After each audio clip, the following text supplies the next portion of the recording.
तो नमस्कार दोस्तों, स्वागत करता हूं मैं आपका हमारे चैनल द पूर्ति सिंह में। दोस्तों बताना चाहूँगा, ये मेरी बेटी का चैनल है एंड आप लोग देख रहे हैं द पूर्ति सिंह। अभी मेरी बेटी यहाँ पर है मेरे पास। फाइनली 5 साल लगे हमें इसको पाने में, बहुत दुआएं करी, बहुत लोगों से संघर्ष किया, ऊपर वाले से संघर्ष किया। फाइनली जो है हमारे पास हमारी बेटी है और जिसका नाम पूर्ति सिंह है। इसी के लिए मैंने ये चैनल बनाया है एंड इसका छोटे से इंट्रो के साथ अब मैं आप लोगों का इंट्रोडक्शन देना चाहूँगा हमारी बेटी का, जो कि है पूर्ति सिंह, जो कि अभी पुन्नू। शायद सो गई है बट हाँ जग रही पुन्नू। है। ये थोड़ा सा कंफ्यूजन क्रिएट कर देती है अक्सर हमारे माइंड में। और साथ ही साथ मैं इंट्रोडक्शन देना चाहूँगा मेरी वाइफ का, जो कि है सोनम कंवर। सो अब जो है हमारी पूर्ति जाग गई है। पुन्नू, पुन्नू हाय बोलो बेटू। हाय बोल दे, हाय। पुन्नू हाय बोलो। सो अभी ये ओनली 2 2.5 से 3 महीने की ही है। इसकी पहली होली आ रही है, तो हमने सोचा एक छोटा सा पहले एक वीडियो बनाना चाहिए, क्योंकि जो है सोनम की काफ़ी क्वेरीज थी और बहुत सारी ऐसी बातें थी जो कि ये मतलब आप लोगों के साथ शेयर करना चाहती है। आज मैंने सोचा कि आपके साथ एक वन ऑन वन राउंड यहाँ पे लेना चाहिए। सबसे पहले मैं आज एक टॉपिक मैंने पकड़ा है जिसके ऊपर मैं बात करना चाहूँगा, जो कि है इसका एक बहुत ही ज़्यादा लाइफ का एक horrible experience. And in fact horrible experience भी है और काफ़ी इंस्पायरिंग एक्सपीरियंस भी है। काफ़ी इंस्पायर कर सकती है ये उस एक्सपीरियंस को शेयर करके आप लोगों को, जो कि बहुत से लोग रिलेट करते हैं इन सब बातों से जो अक्सर हमारे साथ होती है, बट हम लोग क्या है कि इग्नोर कर जाते हैं और कई बार दिल पे लेके बैठ जाते हैं। काफ़ी चीज़ें होती है और लाइफ के बहुत से एक्सपीरियंसेस हमने जो भी शेयर किए, उनमें से एक एक्सपीरियंस जो है सोनम आज अपने साथ शेयर करने वाली है। अब ये अकेले तो बना नहीं पा रही थी, इसने मुझे बोला कि एक बार आप साथ दो और आप वीडियो में आओ ताकि हम इस वीडियो को बना सकें। तो इसीलिए दोस्तों मैं आप लोगों के सामने आया हूँ और मेरा नाम है अमन सिंह, वैसे मैं बताना चाहूँगा। और अब फाइनली अब हम लोग स्टार्ट करते हैं, सोनम जी से यहाँ पे बात करते हैं। तो सोनम, मुझे और अपनी ऑडियंस को ये बताओ, ताकि जो है पूर्ति भी कल को बड़े होके जब ये वीडियो देखेगी तो उसको पता रहेगा कैसा एक्सपीरियंस रहा मेरी मम्मी का। ठीक है। सोनम, अभी जैसे कि हमारी बात हुई थी लास्ट, आज सुबह से ही बात हो रही थी तुम्हारे हॉस्पिटल के एक्सपीरियंस को लेकर। कैसा एक्सपीरियंस था, मतलब आप कौन से हॉस्पिटल में डिलीवरी हुई थी? हालांकि दोस्तों ये कॉन्फिडेंशियल रखना चाहूँगा मैं, बिकॉज काफ़ी मतलब बहुत सी प्रॉब्लम्स भी हुई थी वहाँ पे मेरी, और इनफैक्ट काफ़ी अच्छा और पॉजिटिव और नेगेटिव दोनों ही एक्सपीरियंस रहे थे। नेगेटिव थोड़ा ज़्यादा हो गया था एंड में, इसलिए मैं उस हॉस्पिटल का नाम नहीं लेना चाहूँगा। उसको स्किप करते हुए सोनम, कैसा एक्सपीरियंस रहा था, मतलब जब तुम मतलब हॉस्पिटल में जस्ट लाइक कैसे एंटर हुई थी, लाइक डिलीवरी वाले डे? ओवरऑल एक्सपीरियंस तो ठीक है, क्योंकि ओवरऑल एक्सपीरियंस दोस्तों हम लोगों ने प्राइवेट में जो है पूरा ट्रीटमेंट हुआ था हमारा। उसके बाद सोनम, तुम्हारा एक्सपीरियंस कैसा रहा था, वो थोड़ा सा मुझे बताओ। पहली बात तो मुझे पता ही नहीं था कि आज पुन्नू आने वाली है। मुझे बिल्कुल भी नहीं पता था कि मेरे साथ क्या होने वाला है। मैं तो नॉर्मल तरीके से घर से गई थी, ऐसे डेली खाना वाना भी नहीं खा के गई थी, न कि अभी आ जाऊंगी दिखा करके, इस तरह से मैं गई थी यहाँ से। तो आराम से हम गए थे, कुछ भी सामान वामान कुछ नहीं लेके गए थे। वहाँ पे हम गवर्नमेंट में दिखाने गए थे कि मतलब जाते हैं, मेरी ड्यू डेट 22 तारीख की थी, कि नॉर्मल जाते हैं वो लोग बता देंगे हमको कि कब होगा क्या होगा, वो बता देते हैं थोड़ा चेक करके। प्राइवेट में तो वो सिर्फ सिजेरियन के लिए ही बोल देते हैं।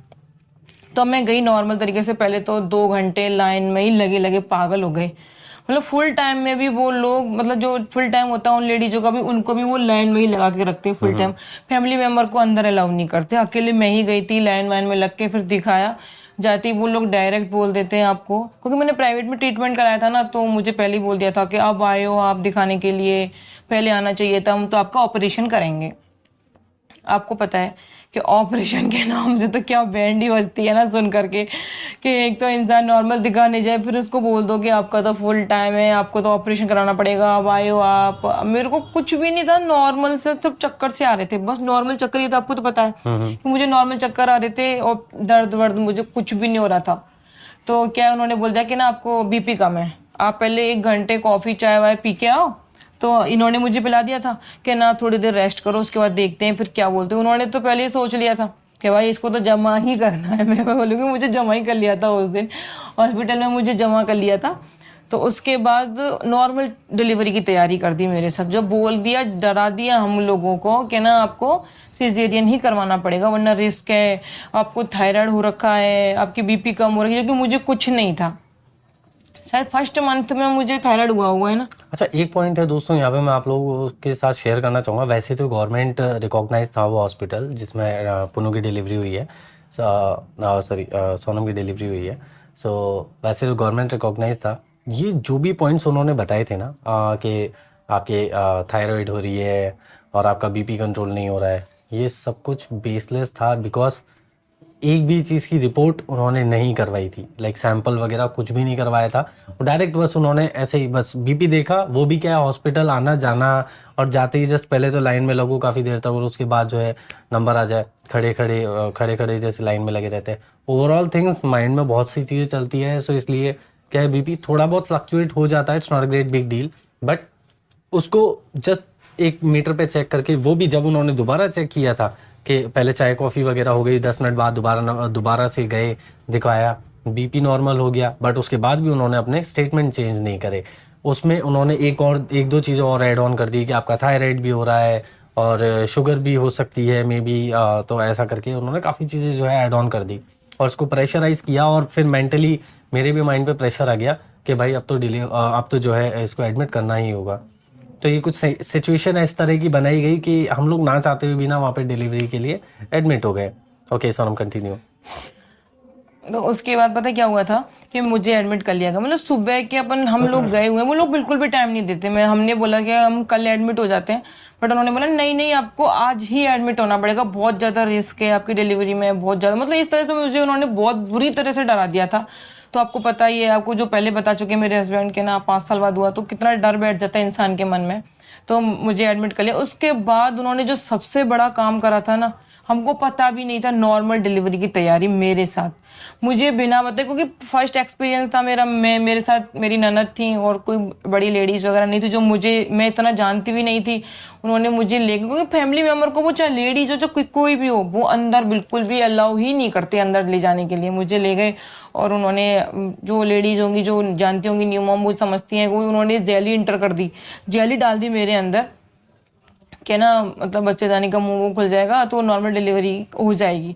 जब आप पहले ही मुझे सिजेरियन के लिए लेके गए हो, फिर नॉर्मल की तैयारी कर रहे हो, चलो हमने कहा कोई बात नहीं, नॉर्मल भी हो जाएगा, लेकिन उसके बाद भी उन्होंने मुझे पूरे 48 घंटे रखा होगा उसके अंदर नॉर्मल की तैयारी करते। मेरे इतना दर्द हो रहा, हम बार बार जा रही हूँ मैं, मतलब मेरी ननद थी वो भी बोल रही थी कि हमको तो सिजेरियन ही कर दो, आप पहले बोल रहे थे। तो उन्होंने कहा नहीं नहीं, नॉर्मल होने दो। मतलब आपको सीरियसली एक बात बताना चाहूँगी कि मतलब क्या है, मैं भूलने में थोड़ा झिझक रही हूँ कि उसको मैं आप लोगों से कैसे शेयर करूँ कि मेरे इतनी ज़्यादा ब्लीडिंग हो रही थी ना उस टाइम, इतनी ज़्यादा, मतलब वाटर बैग मेरा लीक नहीं हुआ था, मेरे सिर पर से ब्लीडिंग हो रही थी। तो हम डर गए थे कि पहले तो वाटर बैग ब्रेक होता है, लेकिन मेरे साथ ब्लीडिंग हो रहा था, तो मुझे वैसी टेंशन हो रही थी। तो हमने बोल भी रहे थे, हम बार बार बोल रहे थे कि आप सिजेरियन कर दो, सिजेरियन कर दो, लेकिन वो लोग राज़ी ही नहीं थे।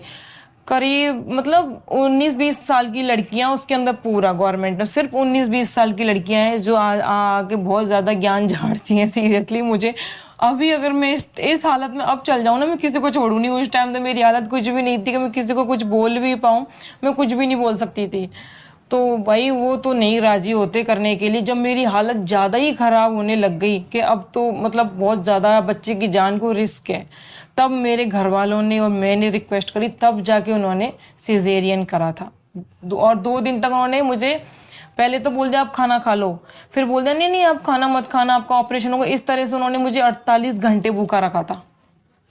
ये तो भाई बहुत ही ज्यादा मतलब घटिया एक्सपीरियंस कहूंगी हॉस्पिटल का। लेकिन उसके बाद जब मैंने पुन्नू की शक्ल देखी ना, मैं सब कुछ भूल गई।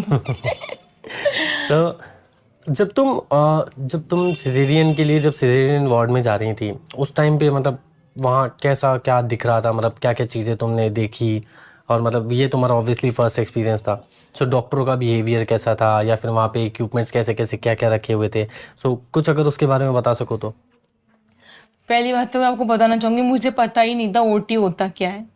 मुझे बस इतना था कि जो मैं जिस दर्द से मैं जूझ रही हूँ ना, उससे मुझे छुटकारा पाना था कि कैसे भी करके मेरे बच्चे की शक्ल दे लूँ। 2 बार भाग गई थी वैसे तो वहाँ पे। ओटी से ही वापस आ गई थी 2 बार। तो मैं चली गई थी, राजी राजी गई थी, अंदर चली गई थी, लेकिन मुझे डॉक्टर वगैरह तो वहाँ पे नहीं थे, क्योंकि मैं आपको पहले बताया था कि 19-20 साल की लड़कियां थी सारी, वही मुझे अंदर लेके गई। मुझे मतलब वो लोग वैसे सुन्न करते हैं, बेहोश नहीं करते। मुझे सब कुछ याद है मेरे साथ क्या हुआ था, मतलब किस तरह से उन्होंने करा था। डॉक्टर मैंने नहीं देखा था, सीरियसली डॉक्टर थे ही नहीं वहाँ पे। मतलब वो लोग क्या करते हैं, सिखा देते हैं, 19-20 साल की लड़कियों को सिखा देते हैं कि किस तरह से आपको ट्रीट करना है पेशेंट को। मतलब ज्यादा एक साथ आ जाते हैं। ओटी बुधवार को हुई थी ये, तो उस टाइम ओटी डे होता है उन लोगों का गवर्नमेंट में, शायद उसमें था जिस हॉस्पिटल में थी, उसमें वो बहुत सारे ऑपरेशन हुए थे एक साथ। तो उसमें क्या वो वही लड़कियां सारी करती हैं ट्रीट। डॉक्टर तो बहुत ज्यादा रेयर केस होता है ना, जो खराब होने वाला होता है उसमें ही जाते हैं भाई। तो गवर्नमेंट का तो यही हाल है। ये हो सकता है वैसे। हालांकि इन सब सिचुएशंस के बारे में मुझे 1% आइडिया नहीं था। मुझे भी काफ़ी लोगों ने फीडबैक दिया था कि उस वाले हॉस्पिटल में सब कुछ बढ़िया है और हॉस्पिटलों के मुकाबले काफ़ी मच बेटर है, तो इसलिए मैं वहाँ गया था। बट हाँ, मेरा कतई worst experience in my life तो कुछ इस तरह का रहा था, इसलिए मैं कभी रेकमेंड नहीं करने वाला वहाँ पे। तो इसीलिए मैं उस हॉस्पिटल का नाम भी यहाँ पे मेंशन नहीं करना चाहूँगा। सो चलो इस पार्ट को स्किप करते हैं। एंड इसके बाद मुझे ये बताओ कि जैसे तुम्हारे को जब स्ट्रेचर पे लेके जा रहे थे, उस टाइम तुम्हारे माइंड में क्या क्या चल रहा था? उस टाइम क्या है, अपन को हमको कुछ याद नहीं रहता, क्योंकि जब ऑपरेशन होता है ना तब याद रहता है सब कुछ, कि अभी हमारे को टाँके लग रहे हैं, अभी बच्चा बाहर निकाल लिया, हमको बच्चे की शक्ल दिखा दी, सब कुछ याद रहता है। लेकिन जब बाहर लेके जाते हैं ना ओटी से, तब हम बेहोश हो जाते हैं, तो हमको कुछ भी याद नहीं रहता। ऑब्वियसली, बट जब अंदर लेके जा रहे थे उस टाइम तुम होश में थी? हाँ। तो उस टाइम क्या चल रहा था तुम्हारे दिमाग में? उस टाइम मेरे दिमाग में बस यही चल रहा था कि मैं कैसे भी करके बस अपने बच्चे की शक्ल देख लूं, और मुझे कुछ भी नहीं होना चाहिए और मेरे बच्चे को कुछ भी नहीं होना चाहिए, मुझे इसकी शक्ल देखनी है। ऐसा मतलब टेंशन थी ज्यादा?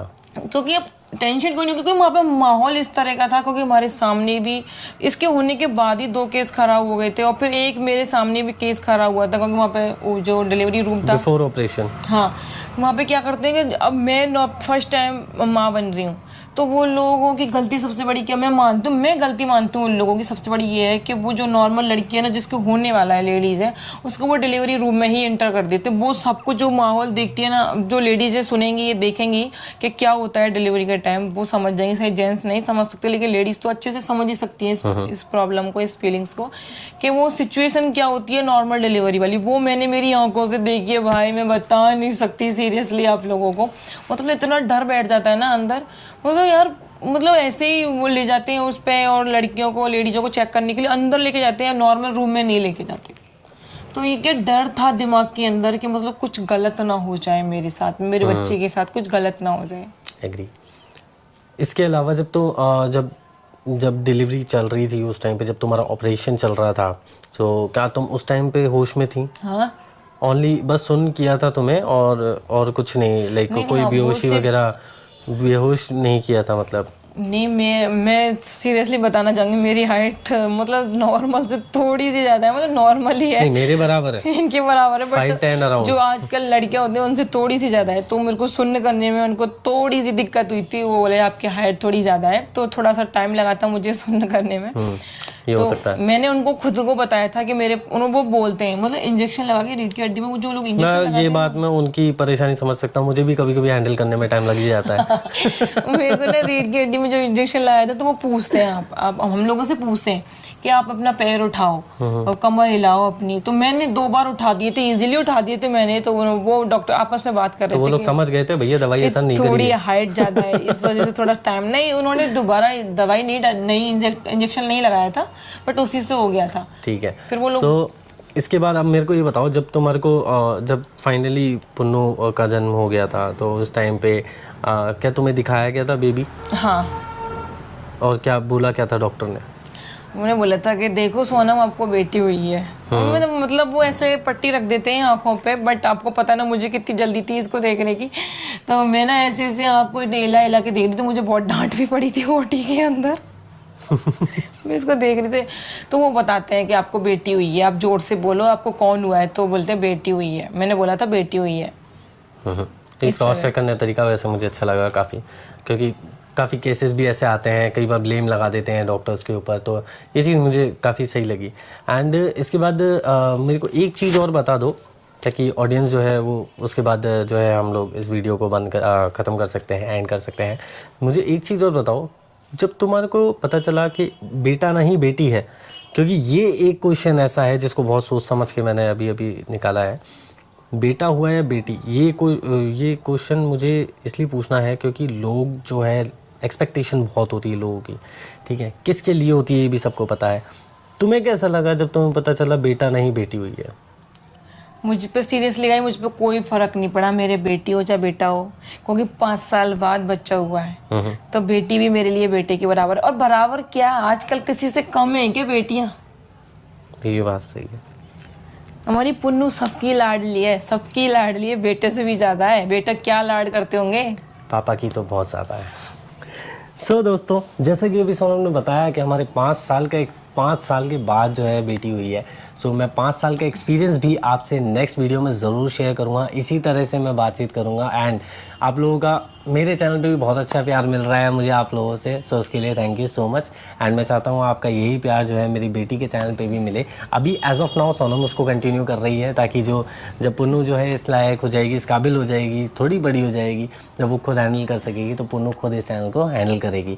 सो दोस्तों, अभी के लिए मैं आप लोगों से शुक्रिया कहना चाहूँगा and thank you so much आप लोगों ने हमारा ये वीडियो एंड तक देखा। एंड नेक्स्ट टाइम मैं कोशिश करूँगा और भी ज़्यादा बेटर और इम्प्रूव्ड वीडियो आप लोगों के लिए नॉलेज के साथ लेकर आ सकूँ, ताकि आप लोगों को काफ़ी अच्छा एक्सपीरियंस मिल सके। तो मिलता हूँ दोस्तों आप लोगों से नेक्स्ट वीडियो में। Thank you so much.